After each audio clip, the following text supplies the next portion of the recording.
Welcome to Cheat Sheet Tale, where secrets slip, lies unravel, and the truth always has a twist.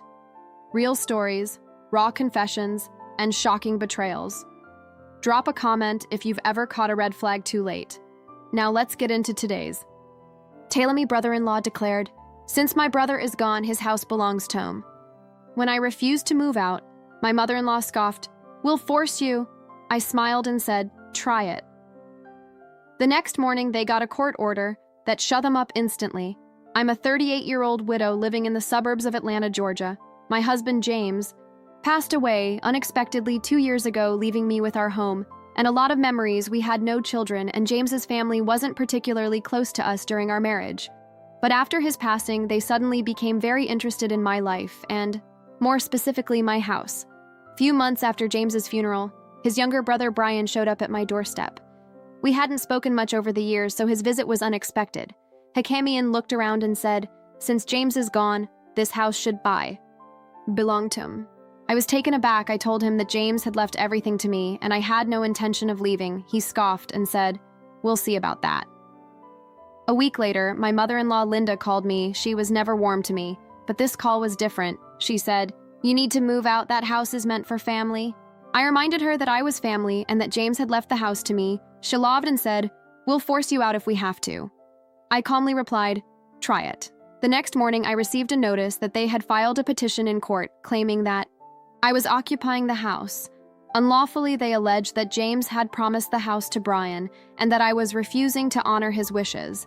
I was furious, but knew I had to stay calm. Immediately contacted my attorney and provided him with all the necessary documents, including James's will, which clearly stated that I was the sole beneficiary of his estate. We prepared for the court hearing, gathering all the evidence to support my case. I also started documenting every interaction with Brian and Linda just in case.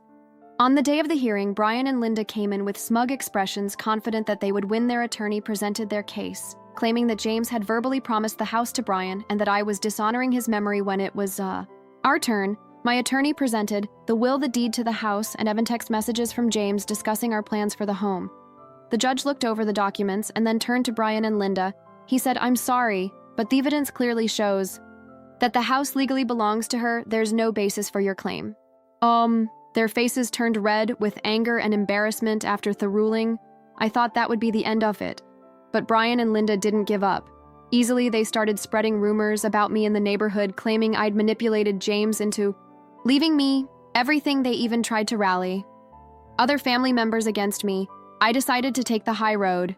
I continued living my life, volunteering at local shelters and participating in community events. Over time, people saw through their lies and began to support me. Brian and Linda eventually gave up and stopped bothering me about 6 weeks after. The judge shut down Brian and Linda's little fantasy about owning my house. I was finally starting to breathe again.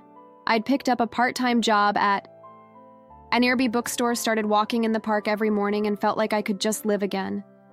Then one Saturday afternoon, someone knocked on my door. It wasn't Brian, it wasn't Linda, it was a woman holding a baby. She looked nervous. "Hi, are you Emily?" she asked. I nodded, confused. "Can I help you?" "I think I'm James's daughter," she said. My stomach dropped. I couldn't speak. Her name was Chloe. She was 22. She said her mom had a brief relationship with James years before I ever met him, she claimed. James never knew she existed. Her mom had recently passed away, and Tarara found old letters with James's name on them. Love notes from a time way before me. She said her mom never told James she was pregnant. Chloe wasn't angry. She wasn't demanding anything. She just wanted to know her father. I didn't believe it at first, but I didn't shut the door either. I invited her in. She looked a lot like James. Same eyes, same soft voice, same awkward half smile. She said she didn't want money. She didn't even want anything from the state. She just wanted to know who he was. I told her everything. I showed her pictures, told her stories. We cried. It was real, too real. We did a DNA test. It came back a match. Tara was James's daughter. Now here's where things took a turn again. Somehow Brian found out this greedy, desperate man showed up at my house a week later like a devil with a smirk. He had a daughter. He said, like he already knew the answer. That changes everything. I told him it didn't, though. Will was clear I was the sole beneficiary, but he didn't care. He claimed Tara was the rightful heir. Now that James's estate should be revisited, that the house should go to his blood. Not me let that sink in. Brian, who had just tried to take the house. From me was no trying to use Chloe, James's real daughter, to try again. I called Chloe right after she was quiet. I didn't want this. She said, I don't care about the house. I didn't come here for this. I believed her. But she was young and scared. And now, she had Brian whispering in her ear. I found out from a neighbor that Brian had met with her twice, once at a diner, once at her apartment. I didn't know what he told her, but I had a bad feeling. Sure enough, 2 weeks later, he got a letter from a lawyer. Tara's name was on it. The letter said she was requesting a review of James's estate, that she was a newly discovered heir, that she was entitled to a share that included the house. I was stunned. I didn't sit around crying this time. I called my lawyer. We got every single document ready, the will, the estate closure, the deed, and I started digging.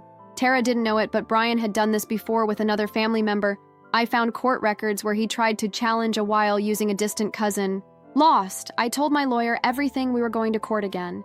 Here's where it gets weirder.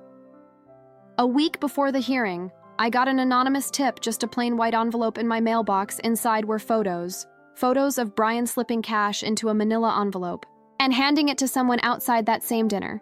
He met Chloe in. I showed them to my lawyer. He got quiet. I think Brian may have paid someone off. He said maybe to influence Chloe, or maybe someone involved in the estate review process. I didn't want to believe it. But then Chloe stopped returning my texts. Her number was disconnected. It's happening all over again, except this time I don't just have Brian to deal with. I've got a scared young woman caught in the middle, and someone is playing puppet master. The court date is coming up, and I have no idea how it's going to go, but I'm not going down without a fight. So court was supposed to happen, but it didn't, because the night before the hearing, my lawyer called me at 9 p. His voice wastens. Emily, he said, you're not going to believe this. The case just got put on hold. Why? Because Chloe had filed a police report. According to the report, she said someone broke into her apartment and stole documents, family documents. A copy of James's, her birth certificate, personal letters from her mother. She believed she was being threatened to back off the estate review. She didn't name names, but I had a sinking feeling. So did my lawyer. This wasn't random. 3 days later, the police picked up Brian, apparently the guy in the photos. Brian handing over the envelope turned out to be an ex-con, and the diner had cameras. The footage showed the guy leaving the diner, getting into Tarara's apartment building, and later walking out with what looked like files tucked under his coat. All roads led back to Brian. He was arrested for conspiracy and attempted intimidation. The DA pushed charges fast, considering it involved estate fraud and tampering with evidence in an active civil case that wasn't. The end of it, Chloe finally reached out. She apologized. She admitted Brian had been pressuring her for weeks, that he made her feel guilty, promised her justice, and even said he'd take care of her and the baby. He made it sound like I was the Nemi, that I'd stolen her father, that I didn't want to share. But then she found out he had tried something similar before, and that he had actually made money from a settlement. In that other case, that's what he was really after. A payout. Chloe was scared. She didn't trust anyone, so she pulled out of the estate case, officially withdrew the claim, but she still wanted to meet again, to talk, not fight. We agreed to meet at a park. That's when the final twist hit me right in the gut. Tara brought something, a sealed envelope, faded, addressed in James's handwriting. It was dated about 4 years before he died. Mom kept this all these years. She told me never to read it until I met you inside. Was a letter from James to me. He wrote about the time he spent with Tara's mom before we met. He said he just found out she was pregnant and wanted to reach out but never did. He was scared. He thought he'd mess everything up with me. He said if Tara ever showed up one day, I should show her love. She's my daughter, but you're my heart. She's your family too now. If you choose her, I broke down in that park. I didn't even care. Who saw Brian is still in jail. He's facing real charges this time, and his history is working against him, Tara, and I have started talking more. She's cautious but real. We're trying to figure out what a relationship looks like. Now there's no court battle, no yelling, just two people connected by someone who's gone, but it's not over, because the deeper I dig into Brian's past, the more I realize this isn't just about me. James's family has secret stuff even. He didn't know there's something big coming. I can feel it. And I'm ready. This time after Brian got arrested, it thought things would quiet down. But then, I got a call from a woman named Deanne. She said she was James's cousin from Tennessee. I didn't even know James had a cousin in Tennessee. She said she saw the court story on local news and recognized my name. She said she needed to talk Diane. Drove down 2 days later. She brought a shoebox full of old photos letters and something I never expected. A journal. It was James's from when he was a teenager to his early 20s. She told me James had lived with her family for a year when he was 19. She never understood why he suddenly stopped talking to his mom and brother back then, but his journal explained everything. He wrote about how Linda, his own mother, had forged his signature on a loan when he was 1915. Zero in his name. She used it to bail Brian out of a car accident lawsuit. Brian had hit someone while driving drunk. James found out when the collections came. He tried to confront Linda. She denied it. Then she told him if he told anyone, she'd make sure. He lost everything, that she'd lie and say he had stolen from her. He left home the next day. He never talked to them about it again. He never told me, not once in all our years together. I felt stupid.